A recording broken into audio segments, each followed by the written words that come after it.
biar kita terlimpas. Kenapa Raja Herodes diam-diam? Bukan di depan semua itu pemimpin agama itu. Dia diam-diam. Dia ada satu personal conference dengan orang Majus. Dia tanya.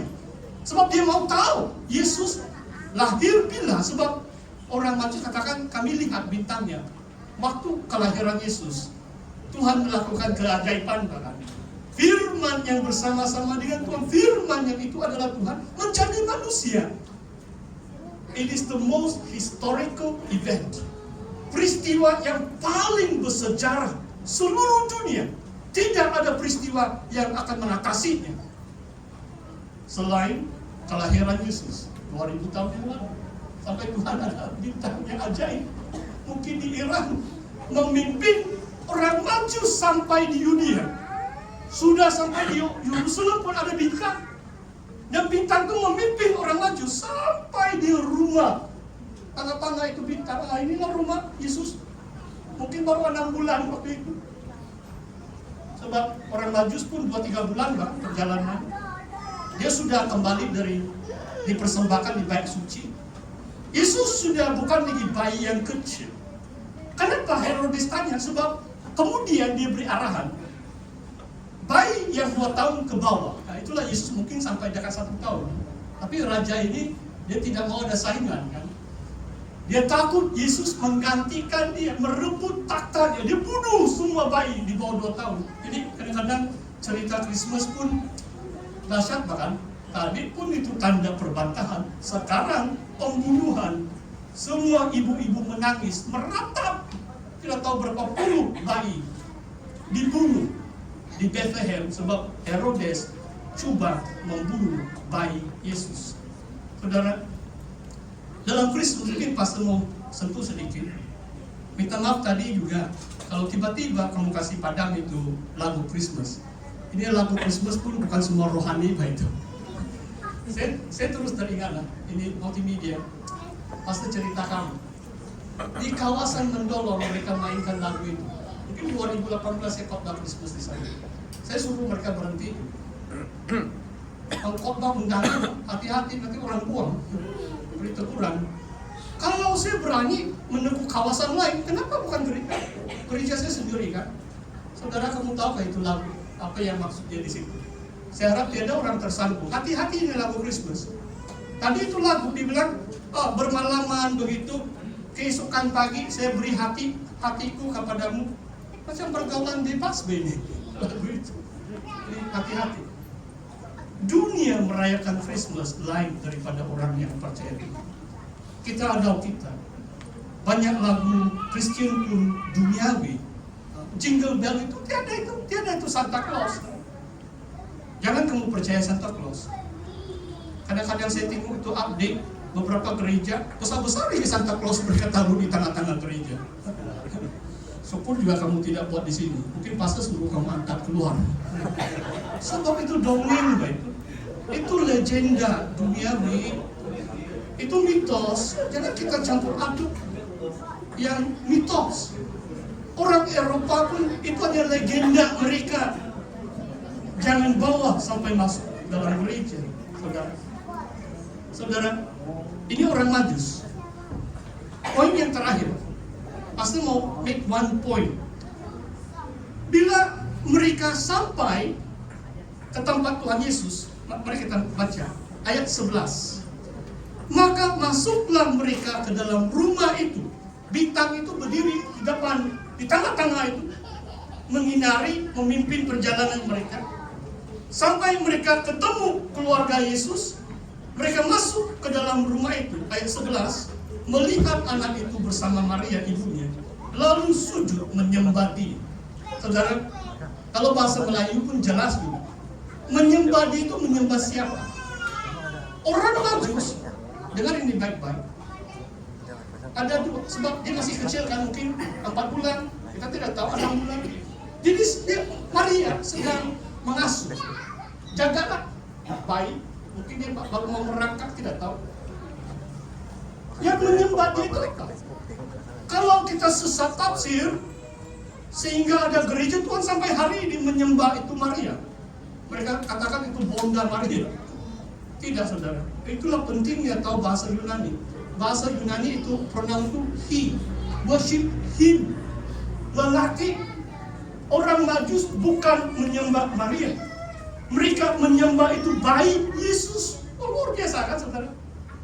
Bayi Yesus baru mungkin merangkak. Kenapa saudara? Sebab dia firman. Firman itu bersama dengan Tuhan. Firman itu Tuhan. Dia menjadi manusia. Dia menjadi daging untuk menjadi juru selamat manusia. Dia layak disembah. Orang Majus, bangsa asing yang datang menyembahnya. Dan seterusnya ayat mengatakan apa yang mereka persembahkan. Mereka membuka, saya mau baca di sini. Mereka membuka tempat harta benda itu, mempersembahkan persembahan kepadanya, yaitu emas, kemayan, dan mur. Wah, luar biasa saudara. Orang yang mengenal Yesus, orang yang menyembah Yesus, mereka memberi yang terbaik. Ibu saya, walaupun dia tidak mengaku sampai hari ini, tolong doakan ibu saya masih menginjili dia. Ibu saya, walaupun dia tidak sengaja, ada anak sulung dipersembahkan untuk kemuliaan nama Tuhan, memberi yang terbaik. Kalau itu yang terbaik, memang seluruh kehidupan kita. Tapi bukan semua orang jadi hamba Tuhan penuh masa. Harta benda saudara, talenta saudara, waktu yang saudara miliki, our time. Kadang-kadang orang bilang saya sibuk. Sebenarnya itu tipu hela saja itu. Kalau sesuatu yang penting, kita akan cari masa untuk itu kan. If we find something important, we will find time for it. Coba kamu yang pernah bercinta, kamu lupa pun itu masa. Sudah berwasap 3 jam, bukan 3 menit. Sebab kita suka itu perempuan atau lelaki. Orang sanggup bangun jam 3 tengok La Liga, IPL, sebab minat bola. Tidak salah, itu bukan dosa. Jangan kamu salah tafsir kok Bapak sesemalam. Saya bukan katakan itu. Tapi kalau kamu melayani, kadang-kadang perlu pengorbanan supaya kamu fokus. Jangan kamu main gitar masih ingat di itu bola gitu kan. Haleluya. Pastor pun gila bola dulu, tapi Tuhan yang membebaskan saya. Saya terlepas dari itu. Haleluya, atas anugerah Tuhan. Saudara, ayat ini memberitahu kepada kita, orang yang menyembah Yesus beri yang terbaik. Dengan maksud saudara, gereja tidak ada alasan, tidak cukup keuangan buat begini, tidak. Sebab jemaat dia tahu untuk memberi yang terbaik. Maliaki mengatakan, bawalah persembahanmu di dalam perbendaharaan rumah Tuhan, dan makanan itu terjamin, termasuk yang rohani. Segala pelayanan Tuhan di rumah Tuhan akan diselenggarakan dengan baik kalau orang yang percaya memberi yang terbaik. Di sini emas, kemayan, dan mur. Apabila saya baca ayat ini, saya rasa peristiwa mengenai kelahiran Yesus memang luar biasa. Mungkin ini khotbah yang ke-25 kalau Christmas. Dalam 30 tahun saya melayani, mungkin 5 tahun lah saya take a break, tidak khotbah Christmas. Tapi setiap tahun ada yang baru juga.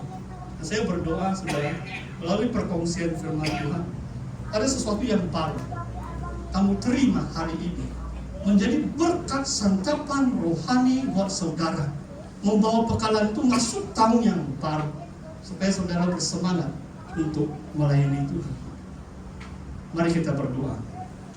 Haleluya Tuhan. Haleluya Bapa. Terima kasih ya Tuhan.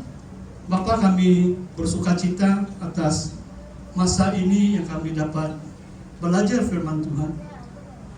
Kami tahu setiap Christmas kami merayakan kelahiran-Mu, Tuhan Yesus, ke dalam dunia ini. Dan kami bersyukur ya Tuhan, kebaikan-Mu bukan hanya sempena Natal, melainkan setiap hari, setiap minggu. Kami bersyukur ya Tuhan, karena Engkau memimpin seluruh kehidupan kami, menjaga dan memberkati kami. Terima kasihlah. Ya Bapa, kami naikkan segala ucapan syukur kami. Kehadiran-Mu, menyembah Engkau, mempersembahkan yang terbaik bagi kemuliaan-Mu. Di dalam nama Tuhan Yesus Kristus, kami mengucap syukur dan berdoa. Amin. Ya, sebelum saya serahkan kepada MC ya, terima kasih. Hampir saya lupa, nanti kamu bilang saya tidak tepati janji. Saya mau bagi hadiah itu. Mungkin tiada peluang, saya sudah naik ke sini. Saya bagi kamu yang departure point.